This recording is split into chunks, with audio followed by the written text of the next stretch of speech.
Now we're going to be talking about area, which is the measurement of square units of the interior of a two-dimensional shape. So we're talking about the inside area, how much space it takes up on the inside for a 2D shape. So the area of a rectangle, I'm just going to give you a couple formulas here. Area of a rectangle is length times width, and normally I write this as a cursive L just so that it doesn't look like a 1. And so that's length times width. The area of a triangle, area is 1/2 base times height. It's important to know that base and height of a triangle are perpendicular.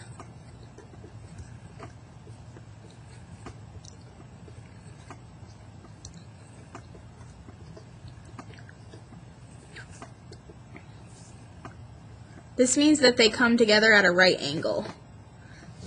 So that's what that's talking about there.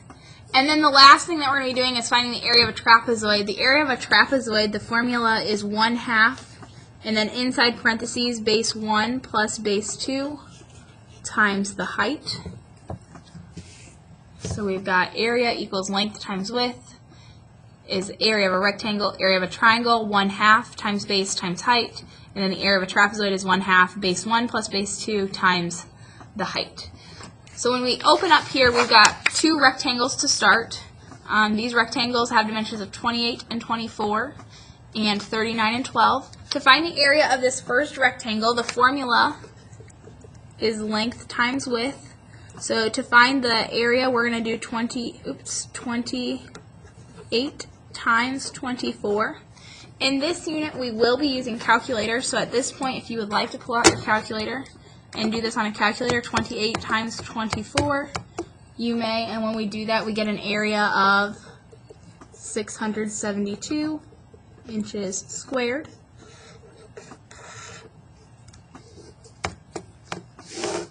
Then we've got this rectangle over here. At this point, I would challenge you to pause the video and try it on your own, and then check to see if you got it right.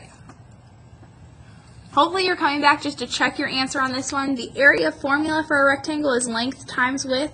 So we should have done 39 times 12 or 12 times 39. The commutative property of multiplication says we can multiply in any order and we still get the same answer. And so when I do that, I get 468. So my area is 468 meters squared. I always use the little rhyme area squarea to remind myself that area labels need to be squared. So area of rectangles is length times width. We are using calculator, so we're just plugging in our calculators, those two numbers, and moving on from there.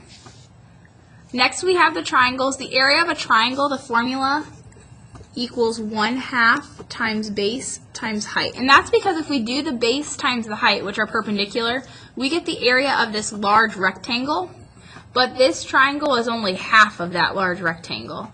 And so that's why we break it in half. And so for our formula, we're going to just plug in what we know. 1/2 times 42 is my base, and 25 is my height.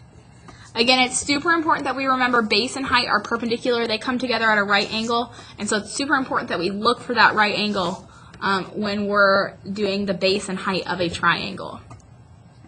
I can multiply in any order. I'm just going to go in the order that it gives me. So I'm going to do 1/2, which is 5/10 on a calculator, times 42 is 21, and 21 times 25 on my calculator gives me an area of this triangle is 525 meters squared. Again, when we're talking about area, we always want to square our label because it's how many square units fit inside the middle of that shape. At this point, I would challenge you to try the second one on your own and then use the video to check. Hopefully you paused the video and tried this one on your own, and now you're just checking to see if you got it right. The area formula is 1/2 times base times height. In this case, 1/2 times 18 times 13. So 1/2 of 18 is 9. And then 9 times 13, if you're not sure, you can use your calculator, is 117. And so the area of this triangle should be 117 feet squared. We're doing 1/2 times the base times the height when the base and the height are perpendicular. So 19 is this distractor number. We don't use it in the area formula. We would use 19 for perimeter, but we would not use 19 when we're talking about area.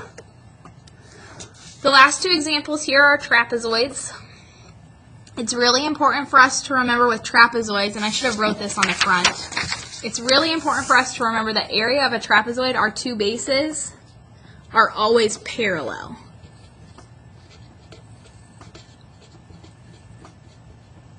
That means that they're never ever going to touch, no matter how far they stretch. They would never ever touch if we stretched them out. And then our height is always perpendicular to our bases, just like the triangle. And perpendicular again means they come at a right angle. So our two bases are parallel. On this trapezoid, the two sides that are parallel are the top and the bottom. These two sides are parallel. No matter how far we stretch them, they would never touch. So this, you can decide which one you want to be base 1 and base 2. It doesn't matter. The commutative property of addition says we can add those in any order. So base 1, base 2, and then 18 is my height on this trapezoid. The formula is area equals 1/2 base 1 plus base 2 times the height. And so I'm going to plug in what I know, my numbers that I know here. 1/2, and then inside parentheses, my base 1 is 13, plus base 2 is 21, end parentheses times my height, which is 18. Order of operations says I have to add first, so 13 plus 21 is 34, times 18 times 1/2. I can use my calculator to do this. 1/2 is the same thing as 0 and 5/10, times 34 times 18. And when I do that, my calculator says that my area is 306 inches squared.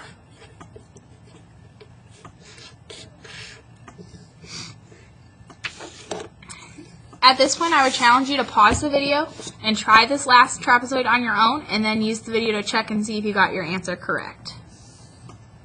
So this area goes with the first shape. The next one, the two bases are again on top and bottom. I'm going to label top base 1, bottom base 2. These two lines, no matter how far we extend them, would never ever touch.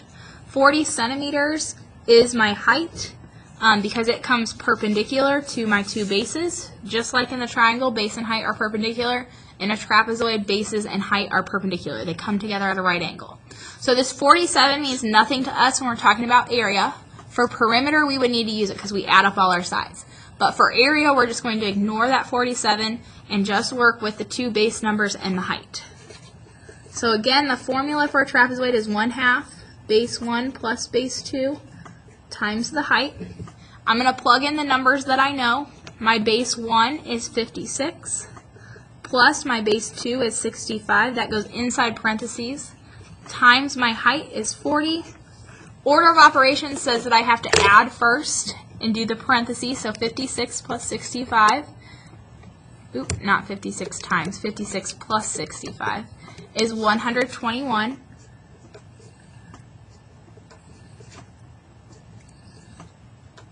Now I'm going to use my calculator and find 1/2. Again, that's like saying 5/10 times. I could also take 1/2 of 40. I know 1/2 of 40 is 20. The commutative property of multiplication says I can multiply in any order. I could just say, oh, 1/2 times 40 is 20, and then do 20 times 121. Or I can use my calculator to let it do all the work. 1/2 times 121 times 40 gives me an area of 2,420 centimeters squared. Again, area square is the little rhyme that I use to remind myself that area labels need to be squared. And so the area of this trapezoid here is 2,420 centimeters squared. So perimeter, we're adding up all our sides. On area, we're using our area formulas. The rectangle formula, length times width. The triangle formula, 1/2 times base times height, when base and height of the triangle are perpendicular. And the area of a trapezoid formula, 1/2 times base 1 plus base 2 times the height, where bases are parallel and height is perpendicular to the bases.